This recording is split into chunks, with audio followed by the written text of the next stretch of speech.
трансформатордың өзінен қарап отырмын мен. А фаза 240, мына В фаза 245, С фаза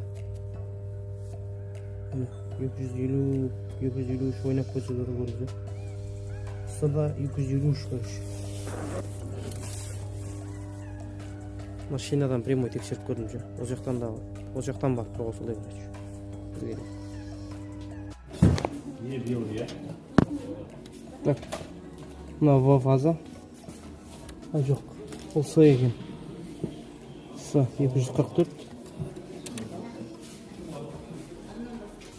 В 253,